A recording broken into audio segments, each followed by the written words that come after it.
Your nagging is killing me. My boyfriend's killing me. My talking's killing me. Killing me. Killing me. Can't sleep, it's killing me. My dreams are killing me. The TV is killing me. My talking's killing me. Let go, you're killing me. Ease up, you're killing me. Calm down, you're killing me. My God, you're killing me. It's killing me.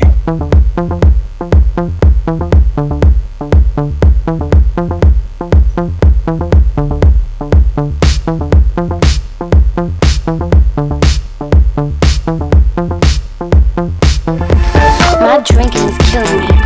My smoking is killing me. My head is killing me. My mind is killing me. My back is killing me. My neck is killing me.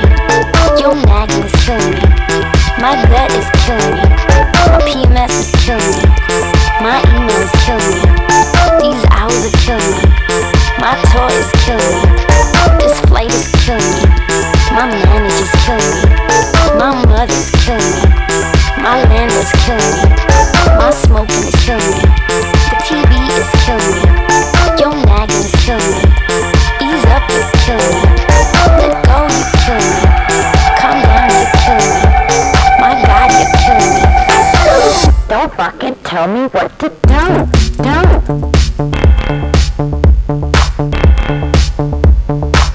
Don't fucking tell me what to do.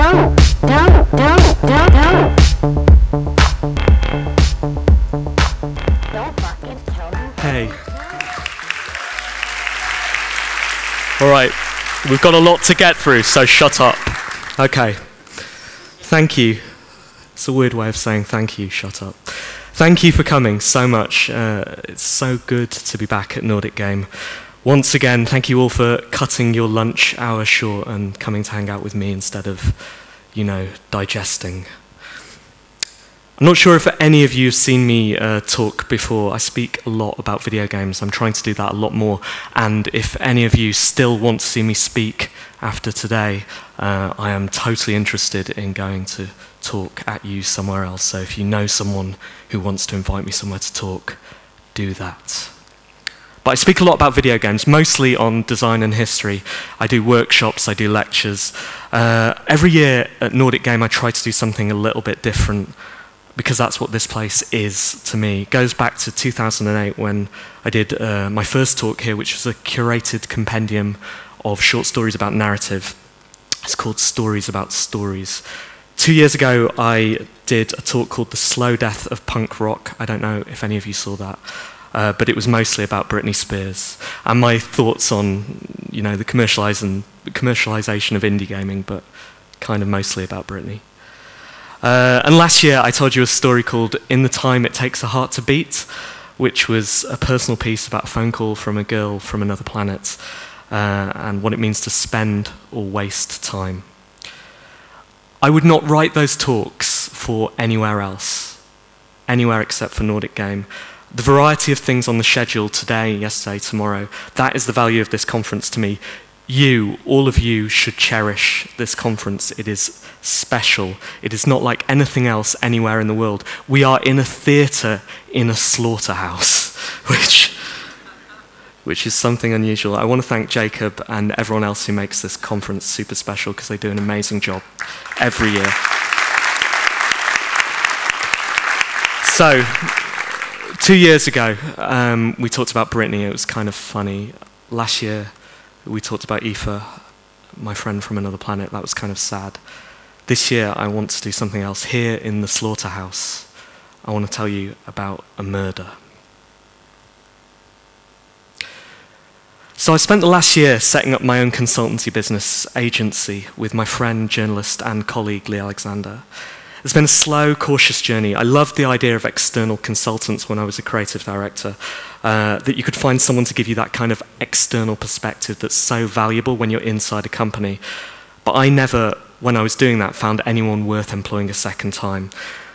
During setting up that business, I've thought a lot about the things that go into games and solving that problem. And we've got that process now, this process which helps developers, it makes games better, and we're really proud of it. It's been a super interesting year.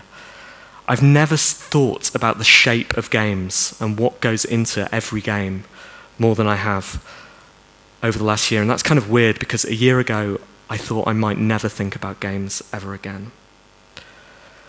I've lived with the games industry all of my life. We were childhood sweethearts in this kind of adorable, illustrated storybook sense. We met back in the 80s and we were so comfortable with each other from the very first day. We held hands when we thought our parents weren't watching. They knew. They knew. Everyone knew we were made for each other.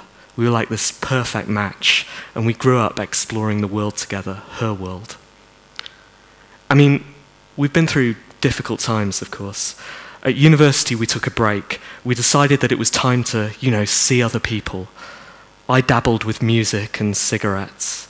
And I'd be lying if I said that wasn't fun. I mean, it really was. I had the greatest time, great times, but I could feel this sadness, this emptiness, something missing, and this balled up fist of jealousy would punch me in the pit of my stomach when I saw her around town, laughing and joking with younger men. I knew I couldn't live without her. I hoped that somehow I would make her life better too, and soon we were a couple again. Last year we almost broke up for good. I talked a lot about that in last year's talk.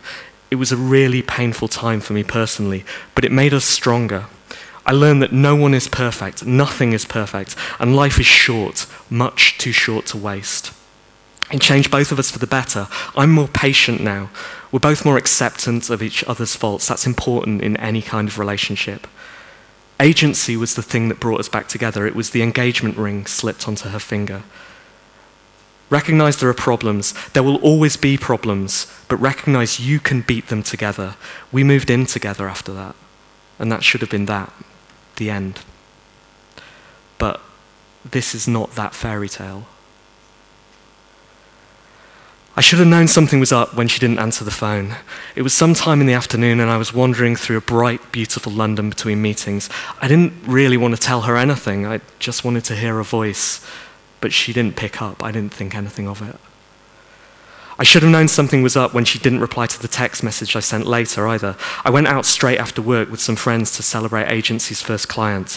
I felt a bit guilty about not being back in time for dinner, but I knew she'd be okay with that. It was a big day for me, for us, for our future together.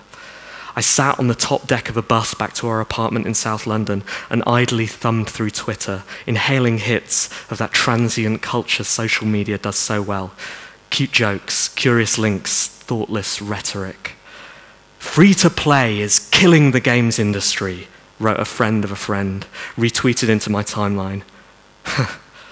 No, it's not, you idiot. I just saw her this morning. She's waiting for me back home. I should have known something was up when I found our front door unlocked, open just a crack. Sweetheart? I called a little angrily. It's not safe to do that kind of thing these days. You've got to be careful all the time. Then curious, then worried. Sweetheart? The feeling you get right then, the feeling when should have known, turns into knew. I knew something was up when I saw her on the floor of the living room, just in front of my TV, the body of the games industry, beautiful and precious and motionless, only just breathing. I scream, no thought process, just primal instinct, and the rest is a blur. They say you remember emotional peaks in your life, but all I can remember from this is panic, abject panic, vomit rising in my throat, choking me. This cannot be happening. This cannot be happening. A blur. I leap towards her, grab her wrist, the faintest heartbeat. Her jaw moves slightly. Those lips I kissed so many times open just a little. I lean in to hear something, her last breath. She's trying to talk. Stay here. Just go. Don't go. What happened? Stay with me. Goddamn, stay with me. Please stay with me. Pull her tighter. My head on her chest now. One final heartbeat. And in the time it takes her heart to beat, she whispers something, a name, a word, something. Who did this to you? She's trying to tell me. Who did this? Who did this? But I can't hear what she says. I call an ambulance and I sit there. Who did this? Who would do this to her? Free-to-play is killing the games industry. Of course it is. I've been so stupid. Who else could it have been? I could see it now. With her final movement, she contorted her body to point to the consoles beneath my television as if to say this: people used to pay for games, and now they don't, and now I am gone. We were cheap, and this was the cost. She was the price. And that idiot on Twitter, I dismissed him, but he'd been trying to help me. What if I'd seen his message earlier? What if? What if? What if? I scrolled back through my timeline to find his tweets, crucial evidence now. Where was it? Did I imagine it? I searched for killing the games industry.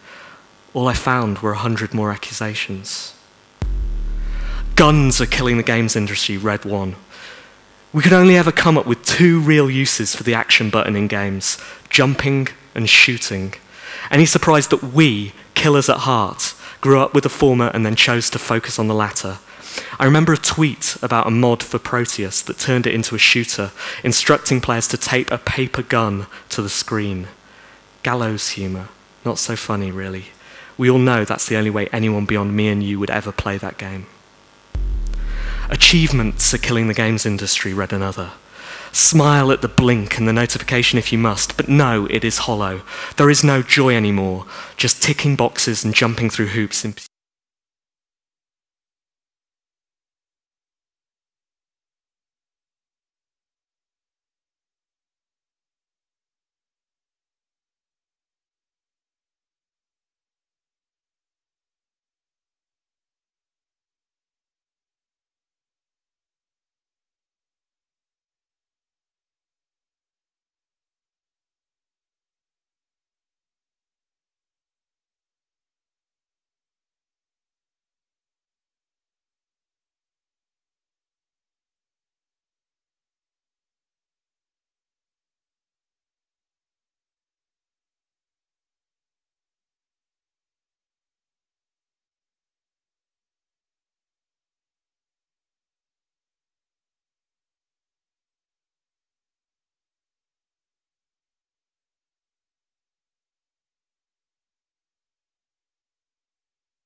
when what you're watching is a snuff film.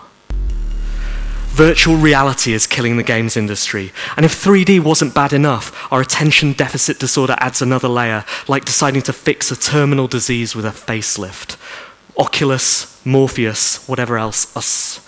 They let us dive inside a game and ignore the same problems we ignored in 2D, in 3D. The next big thing is always around the corner, and the disappointment of the last is soon forgotten. Motion capture is killing the games industry. Do not employ an animator to give your game joy or impact. Rent a machine instead. Rent something to clone reality and Control-C, Control-V. The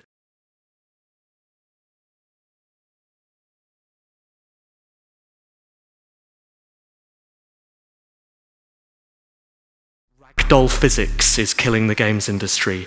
A tumbling fucking mannequin, tumbling forever. Linear stories are killing the games industry. Is The Last of Us really the greatest game of 2013? Or is it a TV movie version of Children of Men, cut into segments and pinned to disconnected, uncharted, third-person bullshit?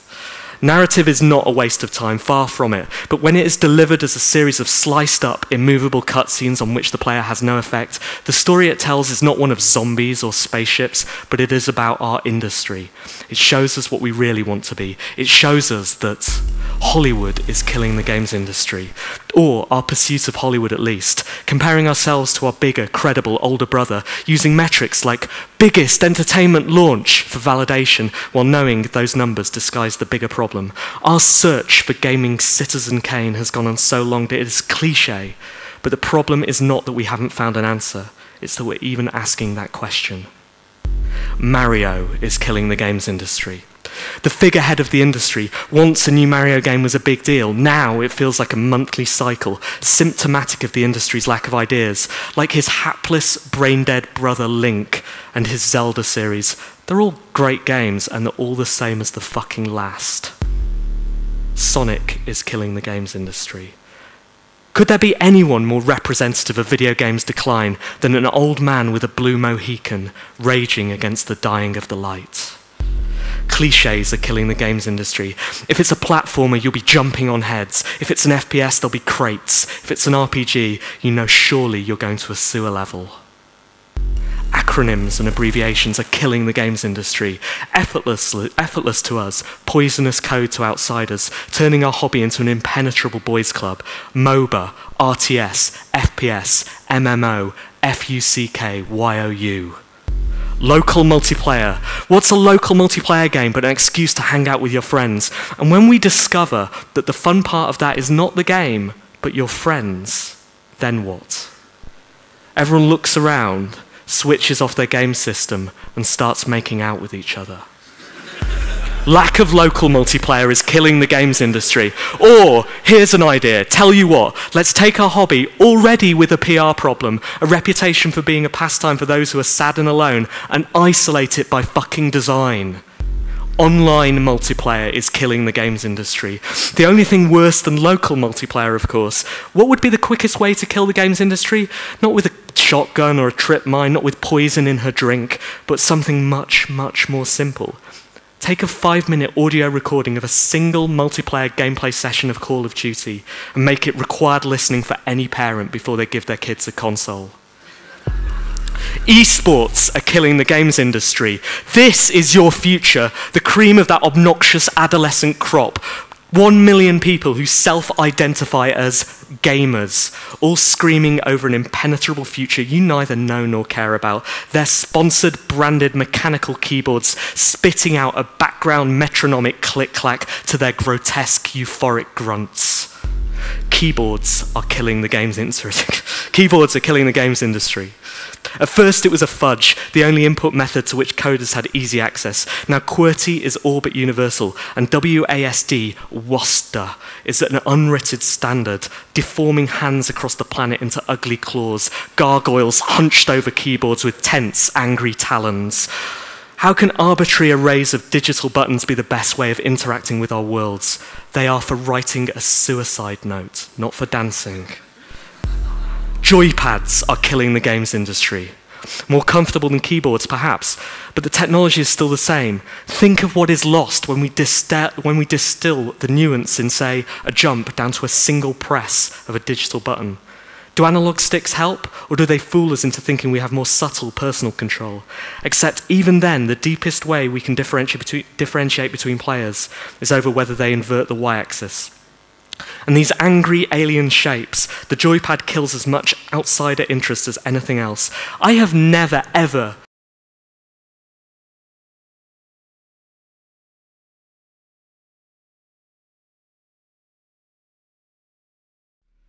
Kinect is killing the games industry.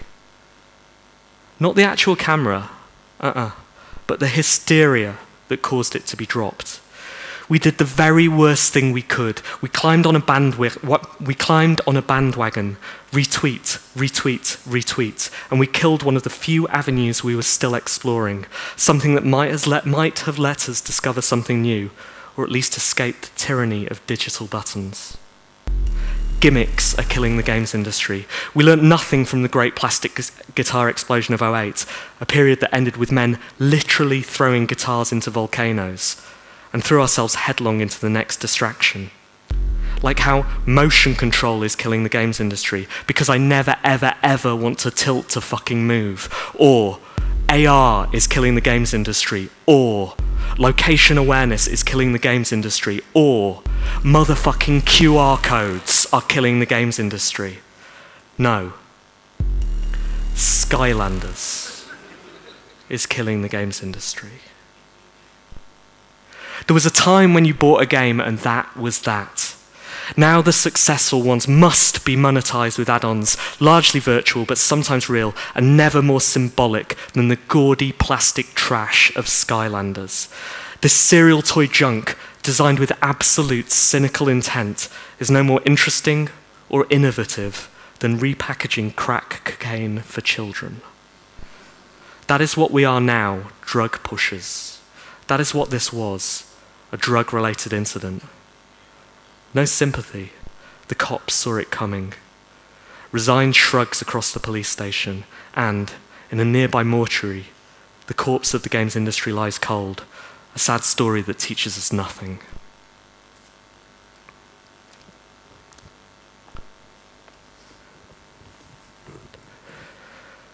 The whole police station smells of bleach and paperwork and frustration and weariness. The walls of this interview room, they're chipped grey-green paint, and this chair, it's the kind of cheap, hard plastic that is both unforgiving and unsteady. Or maybe that's just my body, which feels heavy and out of my control, as if this is a dream under sleeping pills. But I haven't slept, not since I found her. A police officer enters the room. She introduces herself with a thin, sympathetic smile and places a lukewarm cup of cheap filter coffee on the desk in front of me.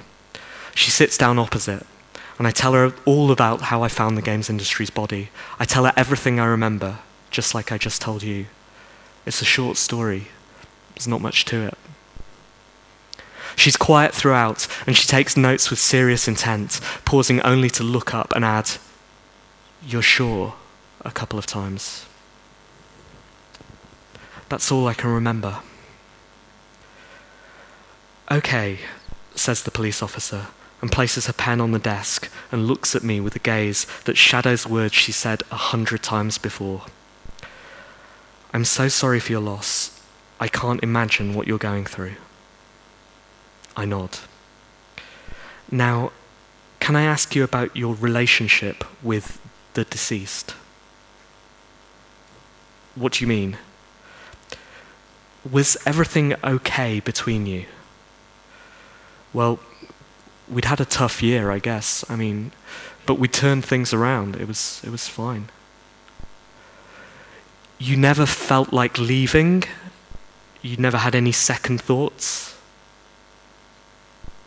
"I loved her." "Well, it says here you came close to leaving. I have this transcript of a talk you gave." She hands me a printed copy of last year's talk, a paragraph highlighted in yellow. "You said you were close to leaving for good." Okay, it wasn't...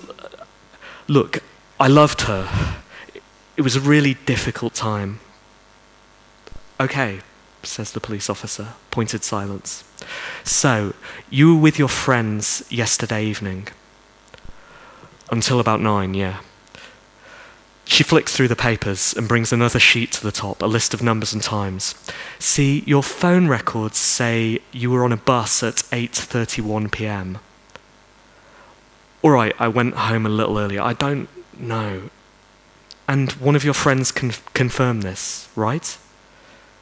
Suddenly the tone of the conversation has shifted. I'm aware this is not a room, it is a closed box, as close to a prison as is possible to be. There might be a dozen eyes watching me through the two-way mirror on the wall to my left, and if not, then through the CCTV camera, a black glossy orb pinned above the door. Opposite me, a police officer waits my answer, impassively. "Wait, do you think I did... What are you..." "No one's accusing you of anything. Maybe it was an accident. We don't know. We're waiting for the post-mortem results. But for now, we've no reason to suspect you've done anything wrong." "Why would I do this? I loved her. I fucking loved her. I've been with her for 30 fucking years." "Listen, we have to be thorough. You want us to find out what happened, right? To catch the person who did it, if there is one. So we have to work it through, and that means exploring every avenue of inquiry." I didn't know what to say. "Listen, take your time. I'll leave you alone for a little while, but here's a notepad. Write down things you can think of. Doesn't matter how trivial, whether you think it's stupid. Noticed any unusual behavior recently? Did she mention anyone new? Do you know anyone who'd want to see the games industry come to any kind of harm?" The door slams behind her, and I start to write. Microsoft are killing the games industry. They invented achievements, and we've already talked about that as a murder weapon. Their machine birthed the concept of the horse armor, and they replaced Sega's blue sky aesthetic with brown crates, blood, and violence. But the killer blow happened elsewhere, Xbox One does not want to be a games console, no. It wants to be a home entertainment device, just a way for a corporation to place ads in your living room and fill your life with lies, lies, lies. Nintendo are killing the games industry. Is there a single company less interested in progressing the form? They want to make toys for children. And that's fine, because secretly we all want to be children too. And so gaming will forever be for children and people too frightened to grow up. Sony are killing the games industry. Oh, it's the home of the indies, they say. Their PR has done a brilliant job of painting them as the good guys, the underdogs, the Skywalker to Microsoft's evil empire. But PS4 owners are far closer than they know to a dark future where games are rented and nothing is owned. Far closer than Xbox One owners, despite the outcry that killed any chance of Microsoft's box being different, being a new future. Valve are killing the games industry. The PC is the people's champion, a glorious utopia of democratic content, except it's not, because Steam decides who lives and who dies. And if you want to live, you have to play by their rules. But hey guys, chill out, because no one evil could ever have made Half-Life 2, right? EA are killing the games industry. Voted the worst company in America several years running, by idiots, of course, but who would have a better reason to want gaming dead? Apple are killing the games industry. Do they care about games? Of course they do, in so much as they care about their 30%. They are a parasite, and like all parasites, they only care about the host for as long as it is alive. PCs are killing the games industry. The debilitating endless chase for more cores, your CPU, faster processors, better graphics cards, more power, less thought. Macs are killing the games industry, like PCs, but with better marketing and worse games. Google are killing the games industry because it's the one tech industry they've failed to gain any traction in, despite the doodle games, despite the potential in glass, despite egress. So what do? They buy Twitch, the best way to strip all the interactivity out of interactive entertainment. Women are killing the games industry. Strangely, we only ever hear that from men, which is weird because men are killing the games industry. Except they're not either. The truth is, sexism is killing the games industry. Some choose to fight the good fight, others shrug and ignore, but we can't win. No one ever fucking wins, because the audience informs our decisions. We can try and educate them, but they are children, they are gamers, actually or at heart, a grotesque, infectious oil slick of testosterone-fueled bullshit with a chokehold on our world. Gamers are killing the games industry. Ungrateful, quick to anger. Groucho Marx said he wouldn't join any club that would have him as a member. That sort of holds here, except in this instance, I would euthanize that group before I identified with them. Entitled man-baby motherfuckers, one and all. PRs are killing the games industry. I'd tell you more, but it's under embargo until next week. And marketing men are killing the games industry. Who cares what they say, except for everyone, because that is their job, to mislead about the content so people buy something, regret it, and then never buy anything again. Games journalists are killing the games industry. We make hilarious jokes about Doritos, pledge to be better, and within 18 months, everything is forgotten. Because this is not about bribery or corruption, really. It's about a lack of incentive. Give them a reason to say something interesting. Give them a reason to appeal to someone beyond the lowest common denominator. Because hits means salary. Salary means food. It's just a job. The mainstream media are killing the games industry. And they don't care. They don't care if she lives or she dies, except in the instances where we can be blamed for a spree killing or our numbers surpass some other numbers. Even then, we are a hilarious curio. Twitter is killing the games industry. Facebook is killing the games industry. Social media drama is killing the games industry. These systems, they're meant to bring us together, but they really drive us apart. They remind us what we dislike about our friends, and they serve as echo chambers for idiots. And while the first thing kills us, the second thing kills the games industry. buttons devoted to mindlessly passing on information, unchecked. I agree, shout the masses. I agree, I agree, I agree, and how dare you? Take your Pyrrhic victory in the issue of the day and celebrate as the world falls around you. LinkedIn is killing the games industry, which is ironic because all I want is for someone to kill LinkedIn. Penny Arcade is killing the games industry. If there is a rotten heart of gamer culture, it is right there. Playthroughs are killing the games industry. No better way to render an interactive medium impotent than to remove all of its interactivity. Was it not a clue that something was wrong when tens of millions of people chose to watch videos of a game over playing the actual game? Children are killing the games industry. Pretend this is an emerging medium all you want, but the games industry's primary target is children. If not overtly, then in that under-the-table, hush-hush attitude that blockbuster publishers use when they want to sell their latest blood-soaked gun orgasm to teenagers. They grow up, leave us behind, and what are we left with? Nothing. Miyamoto is killing the games industry. We're so desperate for MTV superstars to add a little glamour, and this is the best we can do. A beaming, middle-aged man whose winning lottery ticket came courtesy of a super-secret formula discovering that the world loves fat Italian men and when they jump over barrels. Kojima is killing the games industry. 90-minute cutscenes, just fuck off to Hollywood already. And take David Cage, who is killing the games industry, with you. Except, when you're taking him there, pause the journey every 50 miles and force him to complete a quick time event to see if he wants to go left or right. Except it doesn't fucking matter, because you end up at basically the same place anyway. And you know, I don't want to say this, I really don't want to say this, but Tim Schafer is killing the games industry. Kind, cuddly Nordic Game keynoter Tim, how could he kill anything? Easy, because Kickstarter is killing the games industry.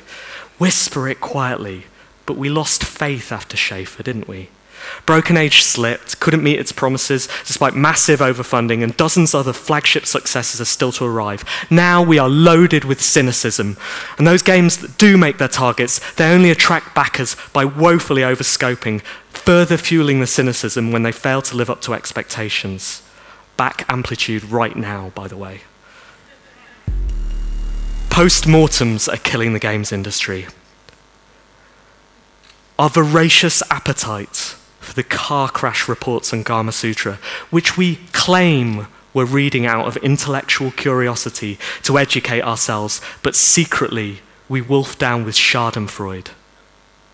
We pledge not to make the same mistakes, but what can we learn when every game is so different, so complex? A Swiss watch of code and design, luminous cogs and levers that might, with luck and circumstance, fall into place. There is no right way to make a game, just a million wrong ones, and we purr with delight and ready our scalpels every time someone else discovers a new way to fail.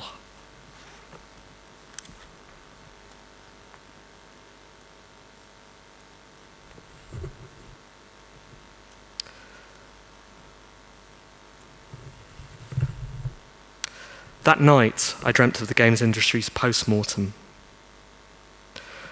Rationalizing it, I knew it didn't mean anything. Just an echo of the type of anxiety dreams I'd had all my life. Nothing dramatic. You know, the typical kind of thing where the nightmare begins midway through an exam you haven't studied for and you're not wearing any pants. Except this time I stood above the body of the games industry, now ice cold and wax-skinned on a thick metal table just a few feet away. Inside an infinite operating theatre, skydome of a billion eyes of curious players watching me. Dreams are like video games. They give you an illusion of choice, but really you're a passenger, the front seat of a roller coaster. You go exactly where they want you to go, and all you can do is wait. Soon you'll find out where that is. I was terrified, and then there it was, glinting in my right hand, a scalpel. I've seen this on TV. I know how this plays out. Eyes to her body, blade angled downwards.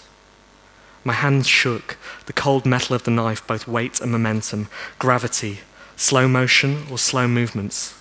It's a dream, it doesn't make sense, nothing counts. I go exactly where they want me to go.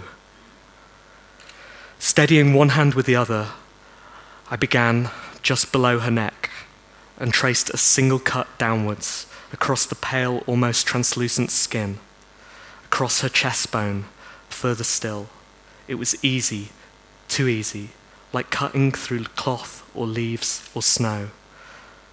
And as I lifted the knife from her abdomen, in one movement, all her skin fell away like a cloak. Beneath it, there was no flesh and bone, no kind of viscera.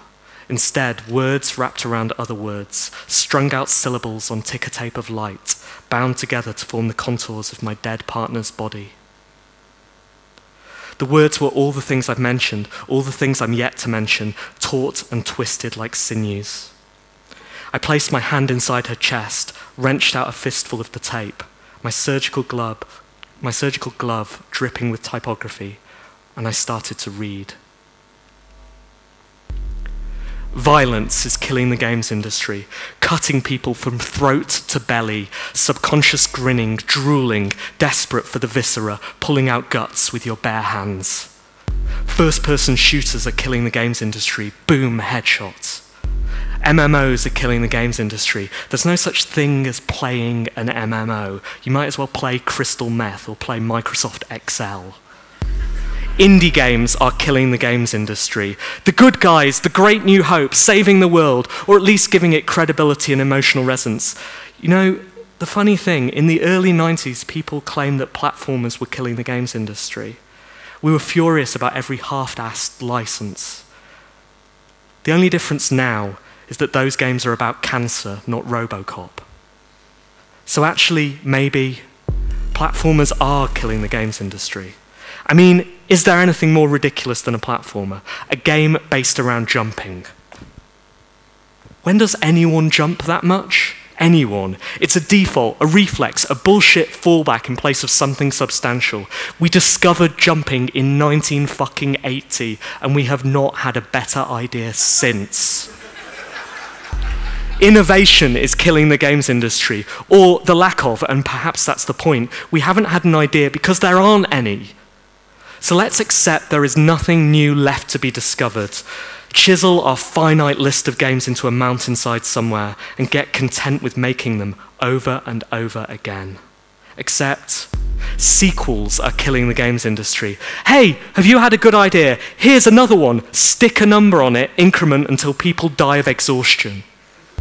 Clones are killing the games industry. You could spend 6 months of blood, sweat, and tears developing your precious concept, and another 6 months reeling from the 3-figure download numbers. Or you could spend $100 on some generic match 3 code, stick in Miley Cyrus's head and some clickbait adverts, and take the rest of the year off. Have you seen the numbers for the Flappy Bird clones? Are you still making games? Why? Licenses are killing the games industry. You spend a quarter of your dev budget on acquiring some IP you were too frightened to invent. How many of the world's greatest novels are based in someone else's universe? Did you know that Star Wars Angry Birds Jenga exists? The games industry didn't kill herself. It didn't kill it. No one killed the games industry. It was suicide. Character crossovers are killing video games. What's the best way to increase your audience for a game? Not to think about the game dynamics, but instead to blend the world with another and hope both audiences are stupid enough to think this will be the thing they love. Final Fantasy is killing the games industry, and even when the games industry is dead, there will still somehow be another fucking Final Fantasy game. Portal 2 is killing the games industry, a game that as an interactive work is objectively worse than its predecessor, but has better reviews because lol Stephen Merchant.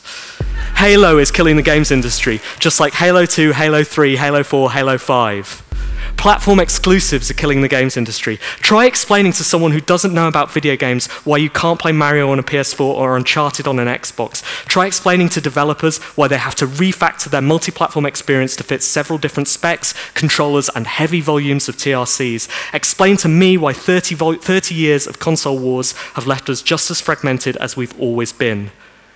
Minecraft is killing the games industry. An actual game I found on the App Store. Shaving Craft is an amazing shaving and beard salon for those who love craft, run, Minecraft, and shaving games. Soon every game will be set inside the Minecraft universe, including fucking Minecraft. Pixel art is killing the games industry. Oh yes, it fucking is. Dot by predictable dots. Casual gaming is killing the games industry because you cannot say, I love you, casually. Arcades are killing the games industry. Hardcore will never die. It fucking did. Award ceremonies are killing the games industry. So desperate for someone else to say they love us, we put on our best suits and slap each other's backs and pretend everything is okay. Outsourcing is killing the games industry. Why not prove you really don't care about the thing you're making by finding someone much cheaper to make it for you? Unity is killing the games industry. Not their fault, of course, but now every fucking project uses it, and we live in a homogeneous IKEAN utopia. Remote working is killing the games industry, but hey, at least water cooler chat is dead too.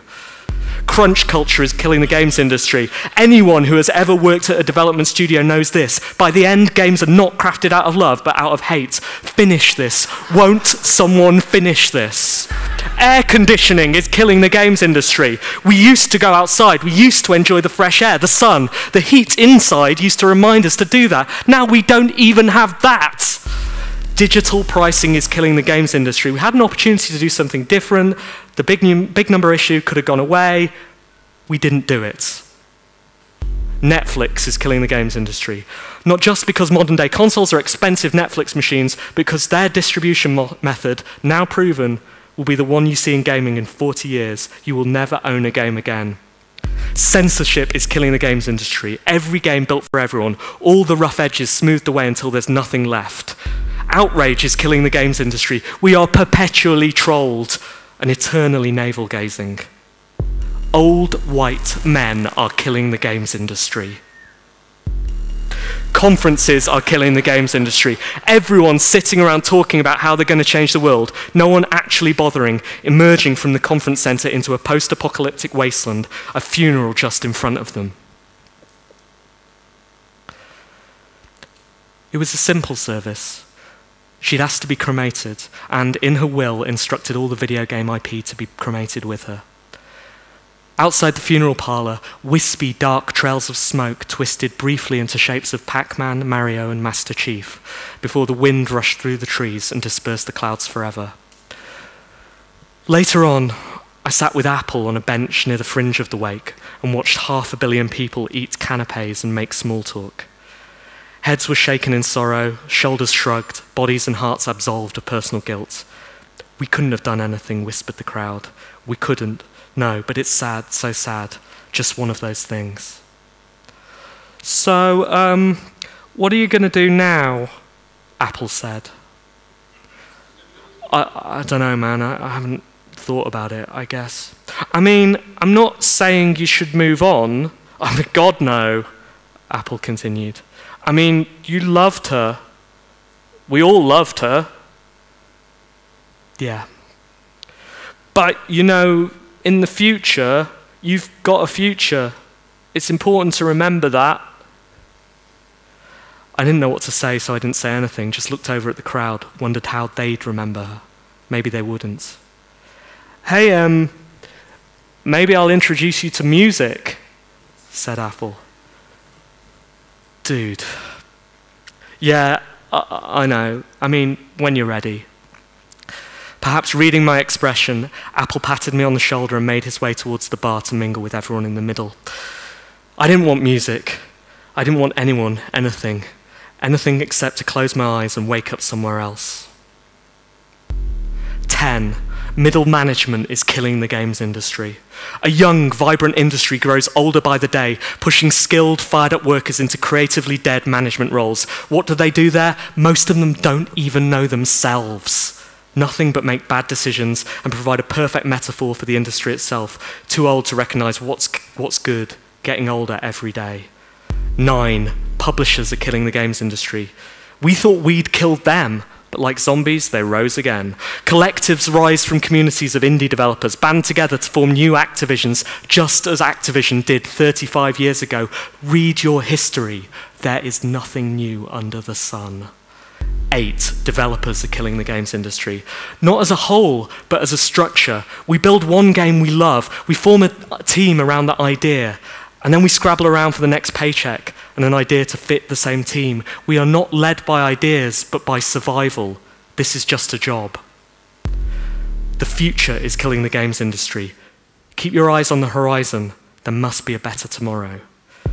6, nostalgia is killing the games industry because we know yesterday so much better than today. 5, hyperbole is killing the games industry. Every single new thing is the best thing ever or the worst thing ever, the second coming or the death of the medium. We are frightened of what we don't know, or worse, frightened of the things we don't try to understand. It is killing the games industry, someone says, and we're so scared that we retweet it. This part of the games industry is killing that part of the games industry. Relentless negativity. 4, fear of change is killing the games industry. We slaughtered Connect just a few days ago, and you, all of you, were witnesses, stood around and said nothing as the blade pierced the skin. Just like so many other new things that could change the world. Why? Because we are so comfortable in the present and we want to stay here forever. We don't want to grow up. I don't want to grow up. 3, I am killing the games industry. 2, you are killing the games industry. Every time you talk about something killing the games industry, you are using hyperbole as a weapon, but you are the victim. You are declaring yourself impotent, unable to help. You can't change anything. You are the person who claims that voting changes nothing. Too stupid to realize that inaction is a statement in itself, already changing something. And that is bullshit. Every one of us here, every one of us, consumers, developers, publishers, PRs, marketers, Tim fucking Schafer, changes the games industry every day with our behavior. And why do you care anyway? Because 1, the games industry is killing the games industry. This obsession with a capitalist construct, the survival of something that doesn't care about you. You support it like a football team, cheer on each financial result. We're bigger than Hollywood now. More people play games than read books. We finally hit the mainstream. We're in the New Yorker. Ebert admitted he was wrong. A deathbed confession. Who cares about the games industry? Not me, I keep telling myself. If it wasn't already dead, I'd look you in the eye, every single one of you, and I would say this: let's kill it. Let's burn it to the fucking ground and sift through the ashes and see what's left. Denial is the first stage of grief, they say. Anger, bargaining, depression, and acceptance to come. But what if I never loved her, really? What if this wasn't denial but a moment of clarity? Or what if 3, 2, 1, nothing? Nothing is killing the games industry. The games industry is not a thing. It is a million different things. Her body, formed of all the parts of this talk, and 100,000 more words wrapped around a spine that says, play. That is the backbone I fell in love with, we fell in love with, back when I knew her by her real name, Games. Play was a backbone that led me to hold her hand when I was a child, the reason we explored the world together over the last 20 years, the reason I knew I could never leave, the reason I set up agency. Because nothing can kill the games industry. Perhaps its monetary value will rise, and perhaps it will fall as fashions come and go. But that is of negligible importance to those who really care about the content, and it will always survive for better and for worse. Games exist now. And you cannot kill that form any more than you can kill poetry or literature or our beloved Hollywood. People make different types of games, but we need to embrace that pluralism. Do I love microtransactions? No, but we want everyone to play. We say that all the time, and that means letting them play on their own terms. There is no right way to play, no more than there is a right way to build a thing to play. Teach people about the thing that you love, but just as importantly, let them teach you. Hands still around her wrist, the heartbeat gets stronger. One more beat. Colour returns to her cheeks, and now I can make out the words. She pulls me closer, she smiles and she whispers, I love you. Let's make something new.